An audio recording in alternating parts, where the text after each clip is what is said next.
Bienvenidos y bienvenidas a Enclave Política. El racismo y el clasismo se sienten en casi toda América y parece que en algunos países se profundiza en ciertas crisis, en ciertas coyunturas. ¿Por qué ocurre en las supuestas sociedades modernas y contemporáneas este fenómeno? ¿Hasta dónde llega esto a cambiar la lógica política de nuestras naciones? De esto queremos conversar con el catedrático José Antonio Figueroa. José Antonio, qué gusto tenerte acá. ¿Cómo estás? Muy bien, Orlando. Gracias por la invitación a tu programa y para discutir este tema que realmente es crucial en este momento. Y evidentemente, como lo dices tú, el racismo está expresándose cada vez más y más de manera amplia, ¿no? De manera, sí, pública. Creo que y creo que en relación con eso que acabas de plantear, de cómo en ciertas coyunturas surge de manera evidente el racismo, es justamente cuando los sectores racializados, cuando los sectores subalternizados tienen expresiones políticas, cuando reclaman, ¿cierto?, los derechos, cuando salen de los lugares a los que el racismo aspira a que estén, bien sea en el lugar particular, en la servidumbre, en el folclore, siempre en el momento en el que se rompe eso, reclamando justamente derechos igualitarios, en ese momento aparece la criminalización y la racialización de manera evidente. Claro.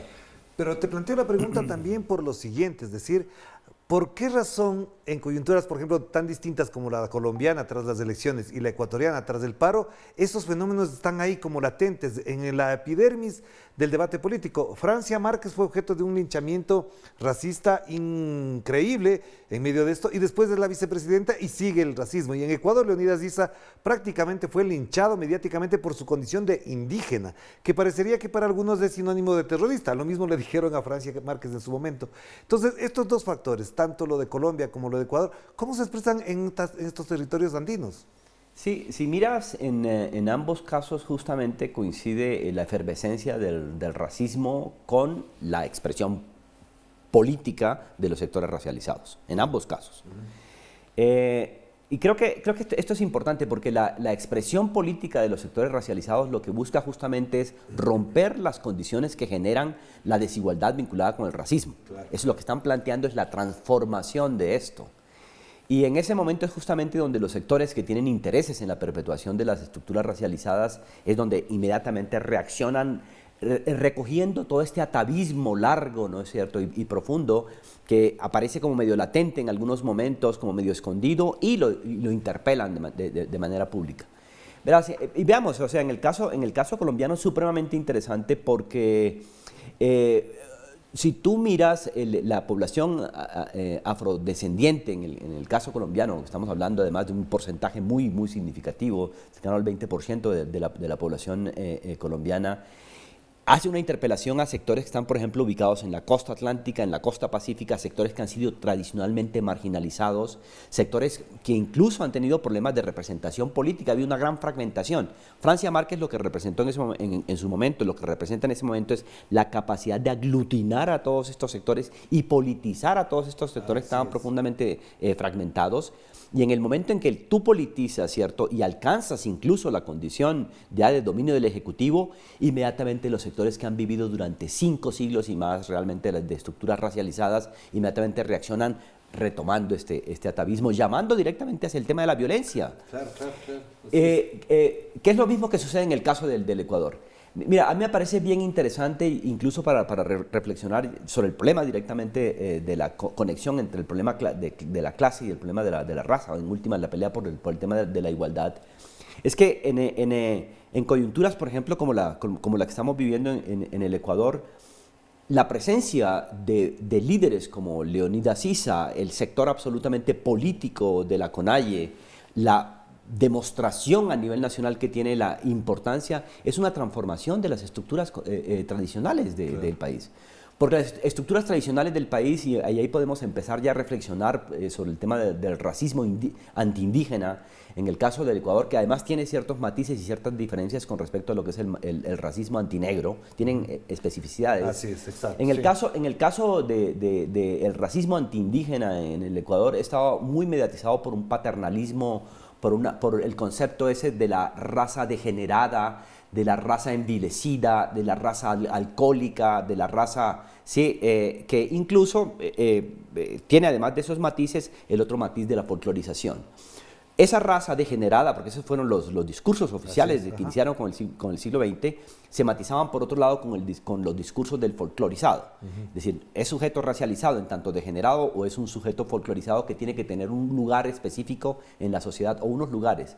Por ejemplo, pensemos, qué bonito cuando hacen las fiestas, qué bonitos cuando están efectivamente cumpliendo el papel de la servidumbre, cuando venden artesanías, cuando están efectivamente insertos en los lugares, que la parte esta paternalista, ¿cierto? Y aparentemente bondadosa del racismo les dice, ustedes tienen que estar ahí. En el momento en que los sujetos estos, que además son sujetos que vienen sufriendo efectivamente los efectos del racismo, imagínate que se hizo en la Universidad Central un estudio que nos demuestra que más del 80% de los jóvenes y de los niños que estaban en la Universidad Central en los centros de acopio, desnutrición crónica. Sí. Desnutrición crónica. Ese es el resultado efectivamente de esa combinación entre la exclusión económica y el tema del racismo. Pero te planteo otra cosa ahí, clave, importante lo que acabas de mencionar, porque los indígenas, entre comillas, llegan a Quito. Quito se llama así por los quitucaras, es decir, de origen indígena, ancestralmente planteados así. La manifestación de los llamados quiteños de bien, que en América Latina quizás no se entiende, son aquellos sectores blancos, mestizos, racistas que circularon por la avenida de los Shiris. Los Shiris son los indígenas del Ecuador.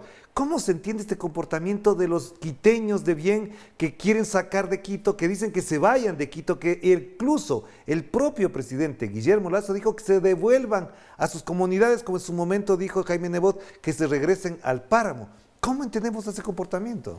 Seguimos, yo creo que en la misma lógica con la que empezamos, es seguir pensando que los indígenas y los sectores racializados tienen unos lugares que tienen que ocupar y que tienen que permanecer ahí. Contradiciendo además realmente lo real, es decir, no solamente digamos el significado simbólico que tienen los shiris o todo el tema de los quitucaras, ¿cierto?, que pertenece incluso a una tradición profunda, sino también la existencia de población indígena hoy en Quito, como hoy en Guayaquil, por ejemplo. Casi medio millón en cada ciudad. Exactamente, estamos hablando realmente de una presencia demográfica absolutamente significativa, ¿cierto? Y esos sectores, entre otras cosas, también sufren el tema de la racialización en los espacios urbanos. Pensemos, por ejemplo, la falta de accesos igualitarios al tema de educación, al tema de empleo, al tema de salud, ¿cierto? Les afecta y les marginaliza en los sectores periurbanos y periféricos y más marginalizados en términos de pobreza de la ciudad. Están ahí recluidos.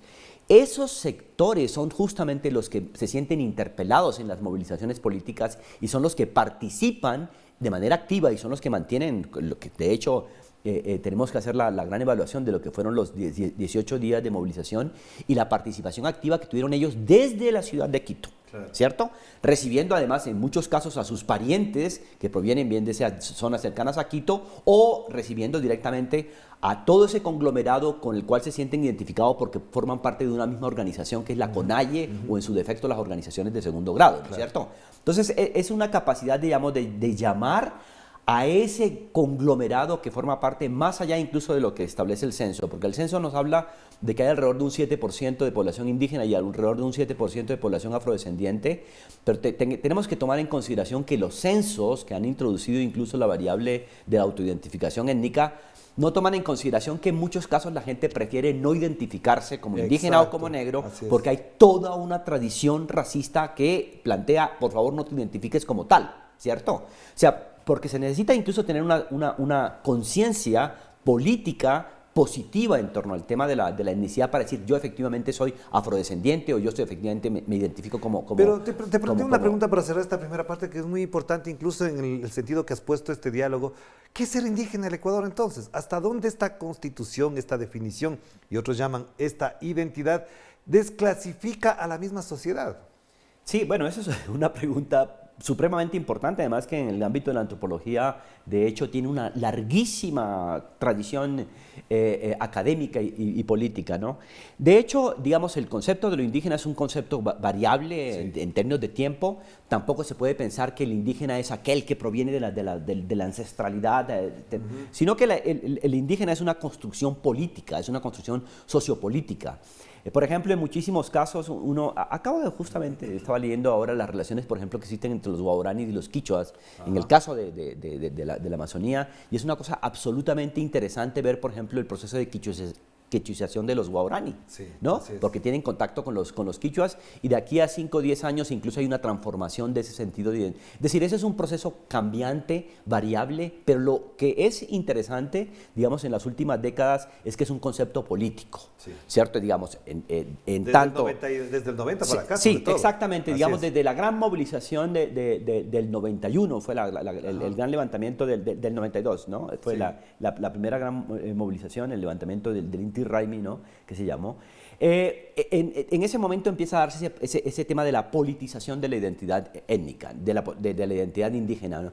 ¿Y qué es lo que significa básicamente? Que la gente reconstruye una serie de discursos que les permite aglutinarse en torno a ciertas características, ¿cierto? Incluso rompiendo los estereotipos. Claro, Por ejemplo, claro. una reivindicación positiva del concepto de comunidad, del concepto de un tipo de relación con el medio ambiente. Democracia comunitaria que puso en debate, democracia comunitaria, el esa. tema de la lengua, por ejemplo, el tema de la lengua que es tan importante en el caso de las comunidades y pueblos, el tema de la educación. Entonces aparecen una serie de elementos en torno a los cuales la gente dice, estos elementos nos permiten conformarnos en términos positivos como indicidad para luchar justamente contra la desigualdad que nos están imponiendo, bien sea los poderes locales o los poderes nacionales. Sí. Entonces, el concepto indígena no puede ser entendido sin una dimensión política. Sí. O sea, no es un tema racial, no es un tema étnico puro. Y antropológico solamente. Exacto, no es un Así. tema antropológico, sino que realmente tiene un componente político que es fundamental.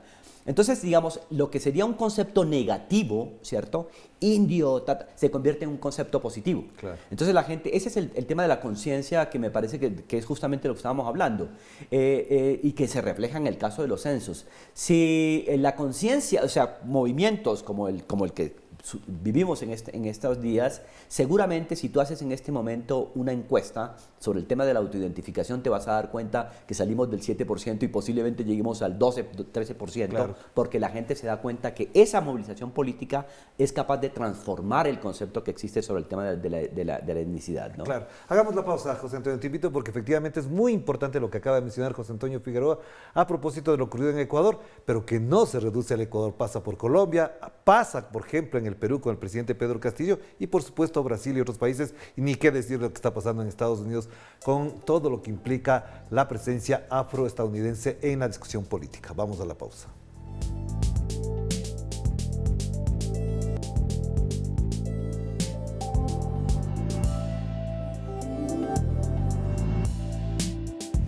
Estamos de vuelta aquí en Enclave Política y seguimos conversando con José Antonio Figueroa, que además tiene un libro muy importante a propósito de todo lo que ha significado el mundo afro, las disputas también, la esclavitud en general, no digo por el momento histórico concreto, sino por todos los significados. Y te planteo esto en función del contexto latinoamericano. Esto estamos viendo, por ejemplo, en el Perú con Pedro Castillo, un racismo impresionante, contra Francia Márquez, ya lo hablamos, contra el movimiento indígena. En Brasil incluso no solamente es con los afros, con los indios, sino con los gays, lesbianas, etcétera, etcétera. En Bolivia, en el pleno paro, se denigraba a los indígenas. Incluso hubo una dirigente que fue manchada con pintura, con tinta. Es decir, aquí todavía creemos que estamos en la modernidad y en esos campos todavía estamos en la colonia. A mí me parece que un elemento que vale la pena tomar en consideración con el resurgimiento del racismo contemporáneo, bueno, de hecho son varios elementos los que creo que hay que tomar en consideración, pero podemos empezar pensando el importante papel que están cumpliendo las redes. Yeah. Las redes han permitido que surja, por un lado, o sea, que se visibilice, por un lado, el tema de las demandas que establecen los sectores racializados. Los sectores racializados hacen muchísimo uso de lo que son esas redes alternativas que normalmente los medios de comunicación, el mainstream, no dan voz, ¿cierto?, a estos sectores. Utilizan muchísimo las redes, pero por otro lado, los sectores que, digamos, estaban enclosetados, por ponerle ese nombre, los sectores racistas que de una u otra forma hablaban como más en los espacios privados, sin ningún rubor, ¿cierto? Expresaban sin duda el odio al indígena, el odio al negro, el odio al mestizo también, ¿no? Al pobre. Empiezan a tomar una parte activa en las redes y esas expresiones que formaban parte de unos diálogos, si se quiere, un poco más privados e individuales, también toman un carácter público. Toman un carácter público y empiezan también efectivamente a interpelar a ciertos sectores. Esto está pasando no solamente acá. Por ejemplo, en el caso de los Estados Unidos, estos sectores que son sectores fundamentalistas, de un fundamentalismo racista, impactan efectivamente en jóvenes que ven eso y dicen, oh, wow, me interesa realmente esto, y van y se convierten de pronto en militantes. Eso sucedió, por ejemplo, en el contexto del gobierno de Obama, donde un grupo fundamentalista negro planteó la perspectiva política de que no volvieran jamás a ocurrir que un presidente negro subiera, y ahí fue como se reactivó todo este racismo antinegro en el contexto de los Estados Unidos. Entonces, uno de los elementos que me parece importante tomar en consideración es el papel que están cumpliendo el tema de las redes, claro. Porque creo que las redes realmente están como difundiendo todo el tema del racismo, pero a la vez están difundiendo también el tema del antirracismo, claro. Porque realmente, como te decía, los sectores racializados también están utilizando las redes porque realmente ni siquiera tienen posibilidad de acudir al mainstream comunicacional. Pero hay otro elemento que está sucediendo, Orlando, y que es importante reflexionar. Hay en este momento, vinculado con todo el tema de las migraciones y con todo el tema de la descomposición geopolítica que está sufriendo el sur global. Pensemos, por ejemplo, lo que está sucediendo en el caso del África, o pensemos lo que está sucediendo en la propia América Latina. Esto ha generado unos movimientos migratorios muy grandes. Pensemos, por ejemplo, lo que está pasando con Centroamérica, todos esos conglomerados que están yendo hacia los Estados Unidos. Detrás de esto ha venido a un uso tecnológico, biotecnológico, encaminado al seguimiento de estas poblaciones que son también racializadas. Y todo el aparato tecnológico, sobre todo después del ataque a las Torres Gemelas en el 11 de septiembre, ese aparato tecnológico se ha venido enfocando efectivamente con un carácter profundamente racializado. Entonces, por ejemplo, todo lo que tiene que ver con la medición del iris, la medición los biotipos, ajá, el tema del calor corporal, incluso eso se utiliza para el seguimiento de las poblaciones migrantes. Sí. Todo el aparato tecnológico que se ha desarrollado, por ejemplo, en los aeropuertos, sí, eso tiene una clara marca de tipo racializada. ¿Sí? O piensa, por ejemplo, en todo el uso que se está haciendo en el tema de las cárceles, el crecimiento del sistema carcelario, que está enfocado también hacia los sectores racializados. Por ejemplo, piensa cómo sigue habiendo esa enorme desproporción entre el grupo de afrodescendientes que están en las cárceles y la población afrodescendiente. En el caso de los Estados Unidos es evidente, pero está sucediendo también incluso con los sectores migrantes latinoamericanos. Y árabes. Sí, y los africanos en general. Entonces, hay un fenómeno muy complejo que estamos viviendo ahora que, en cierto sentido, premisas raciales del siglo XIX, porque el racismo también tiene toda una historia muy compleja, muy rica, por otro lado, en este momento se están retomando muchos de los tópicos que eran clásicos del siglo XIX, que asociaban, por ejemplo, características físicas con comportamientos culturales y con condiciones. Y está sucediendo en este momento. Es lo que Achille Mbembe denomina la necropolítica. Exacto. Está fundamentada en gran medida en todo ese desarrollo biotecnológico que se está dando en la sociedad contemporánea, enfocado a los sectores racializados. Ya, no te quiero dejar de mencionar algo porque es muy importante y siempre la televisión será un espacio tan corto en tiempo para hablar de estos temas, pero en estos momentos, por ejemplo, en Chile se acaba de entregar la Constitución para que el 4 de septiembre se vote en referéndum. Y en esa Constitución se declara el Estado plurinacional.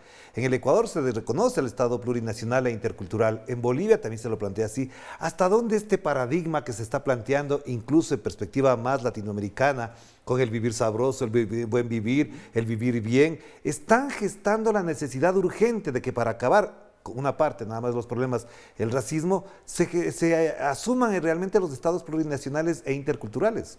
Sí, la declaratoria el reconocimiento, digamos, de la interculturalidad y la plurinacionalidad es justamente el resultado de la gran movilización que han venido haciendo distintos sectores identificados con problemas de tipo étnico en relación con el paradigma de la igualdad. Es que aquí hay una cosa que es muy curiosa, muy interesante. Cuando uno mira, por ejemplo, la declaración de interculturalidad y plurinacionalidad aquí, en el caso colombiano de una u otra forma también lo existe, ahora en el caso de Chile, ¿no? Hay de hecho constituciones muchísimo más avanzadas, estoy pensando en el tema de Bolivia, uno se encuentra con que hay un doble elemento. Por un lado, el reconocimiento de mi especificidad y de mi particularidad, pero también ese reconocimiento apuntando hacia el tema de la igualdad. Es decir, la igualdad en los derechos cívicos, en los derechos políticos, en los derechos económicos. Entonces hay como una especie de doble juego. Por un lado, yo quiero que se me reconozca mis derechos culturales, mi particularidad cultural, pero eso no puede ser un argumento para una desigualdad de tipo sociopolítico y económico. Claro.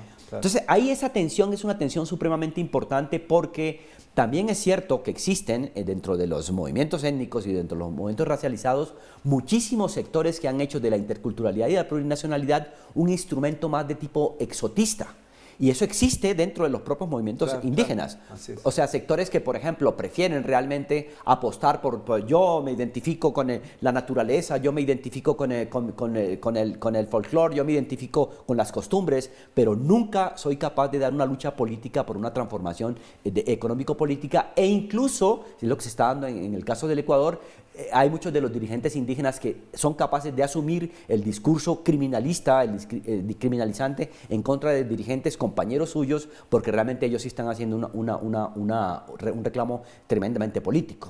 Entonces, esa tensión también existe dentro de las constituciones, es decir, existen sectores que son conservadores y que de una u otra forma viven, si se quiere, porque reciben réditos económicos de la parte un poco más folclorista, si se quiere, de lo que serían estas constituciones interculturales y plurinacionales. Claro. Y eso es un problema. Es un problema porque también tenemos que reconocer que una de las formas con las que se expresa el racismo es a través del exotismo. Sí. O sea, el racismo no es solamente la expresión biológica y la expresión criminal que, por ejemplo, la historia del pueblo afrodescendiente, y que justamente yo eso marco en mi libro de Republicanos Negros, o sea, cómo los afroamericanos han sufrido de manera especial el tema de la criminalización. Hay una conexión directa entre el racismo negro y el criminal, y el potencial criminal. Como te decía, en el caso, en cambio, de los indígenas, no necesariamente es así. Más bien es como la raza degenerada o incluso la folclorización. Y la folclorización tiene un componente racista tremendo. Exacto. ¿Por qué? Porque la folclorización lo que dice es bien que tú estés allá, es bien que tú estés en tu espacio particular, es bien que te reduzcas a tu dimensión cultural, pero nunca se te aceptará concebirte como un sujeto político. Claro, o sea, no se te va a concebir como un sujeto político. Pero ahí, solamente para terminar y con una corta respuesta nada más, si todo esto está ocurriendo, ¿hasta dónde miramos que efectivamente esto tiene que cambiar? Desde, por ejemplo, el reconocimiento de que el sistema como tal, el sistema neoliberal, capitalista, como lo quieran llamar, es el que provoca todo esto y no se vea en otro postcapitalismo, podría ser la posibilidad de esta igualdad también. Sí, el hecho racial, digamos, en los espacios postcapitalistas no se resuelve de manera automática. Este es un importantísimo debate que hay, por ejemplo, en el caso de Cuba, ¿no? Sí. Después de que se hizo la Revolución Cubana, prácticamente el Partido Comunista declaró que habría una especie ya de unidad racial, y eso no fue cierto. En el contexto de la gran crisis que se vivió en Cuba, inmediatamente lo que se notó en todas las investigaciones fue que la crisis inmediatamente golpeó a los sectores racializados, históricamente. Es decir, entonces hubo una... Entonces, digamos, el debate entre el tema de la racialización y lo que sería el poscapitalismo, yo creo que está directamente vinculado con la capacidad de empoderamiento político que tienen los sectores racializados. La historia nos muestra siempre lo mismo, ¿no? Pero entre mayor conciencia... Haití no les resolvió el problema a pesar de que se empoderaron en esa lógica. No digo del todo, pero efectivamente hubo ese intento. Lo que pasa es que la historia de Haití es una historia que más bien nos muestra cómo el sistema global es capaz de implementar el racismo en su máximo nivel una vez hay un sector que llama a una política completamente radical. O sea, porque la República Haitiana se funda justamente sobre la radicalización del principio de libertad, igualdad y fraternidad de Francia, y lo plantean directamente contra el esclavismo y contra el racismo, incluso declarando que todos somos negros. Eso es el primer experimento de la Constitución haitiana. Pero ¿qué fue lo que sucedió? Haití inmediatamente fue bloqueada por Estados Unidos, fue bloqueada por Francia, fue bloqueada por el Vaticano y fue reducida, ¿cierto?, a una condición de hipercolonialismo que evitó que se expresara a nivel global lo que fue realmente la lucha emancipatoria radical. Y el tema continúa ahora, Orlando. El problema es que Haití hoy sigue sufriendo, por ejemplo, y es el Fondo Monetario Internacional tiene muchísima responsabilidad con eso, la administración Clinton tiene muchísima responsabilidad con eso, y de hecho, gente que está muy articulada con el propio país nuestro, que hicieron después del Katrina, después del huracán, inmediatamente el Fondo Monetario Internacional creó una serie de dispositivos para romper lo último que tenían los haitianos, que era la soberanía alimentaria, y las transnacionales de alimentos se apropiaron de la producción alimenticia haitiana. Claro. Entonces, ese es un legado directamente vinculado con la historia trágica del colonialismo articulado con el racismo. Y con el pacto que hubo entre las distintas élites, incluso latinoamericanas, de evitar de que Haití se constituyera efectivamente como en el gran faro en el cual se articulaba lo que es la lucha contra la pobreza y la lucha contra el tema de la racialización. Claro. Y ahí lo bloquearon. Claro. Sí. Muy importante conversar contigo, José Antonio. De verdad es una clase magistral la que podemos escuchar cada vez que nos encontramos contigo, pero por supuesto es un tema más profundo y más complejo también para tratarlo. Así que te agradezco mucho. Gracias por Orlando, estar con nosotros. Gracias a ti, ¿no? Gracias a José Antonio Figueroa. Lo que acaba de mencionar obviamente nos llena de alegría de poder contar con él para pensar y reflexionar en esta dimensión, porque lo que vivimos en estos días, mencionamos, en toda América Latina y también, por supuesto, en Estados Unidos, da cuenta de esta realidad que no ha cambiado del todo, pero que por supuesto tendrá que cambiar lo más pronto y ojalá sin el costo sangriento que a veces tiene. Nos despedimos. Chao, chao.